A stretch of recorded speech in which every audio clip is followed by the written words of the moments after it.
ইরানের সর্বোচ্চ নেতা আয়াতুল্লাহ আলী খামেনি ইসরায়েলের বিরুদ্ধে শাস্তি অব্যাহত রাখার ঘোষণা দিয়েছে। যুক্তরাষ্ট্র ইসরায়েলি হামলায় যোগ দেওয়ার পর এটি তার প্রথম সামাজিক যোগাযোগ মাধ্যমে বার্তা।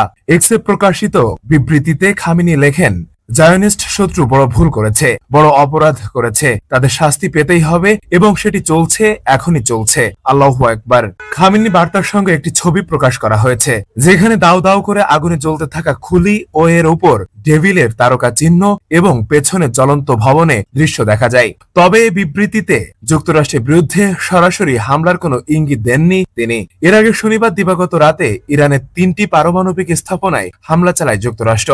দেশটির প্রেসিডেন্ট ডোনাল্ড ট্রাম্প গত রোববার বাংলাদেশ সময় সকাল 6:45টার দিকে এ তথ্য জানান। তিনি সামাজিক যোগাযোগ মাধ্যমে লিখেছিলেন, আমরা ইরানে পারমাণবিক কেন্দ্রতে সফলভাবে হামলা সম্পন্ন করেছি, যার মধ্যে আছে ফার্দো, নাতাঞ্জ এবং ইস্পাহান। সব বিমান এখন ইরানি আকাশসীমার বাহিরে রয়েছে। ফেরদৌস সাগর, মানব কণ্ঠ।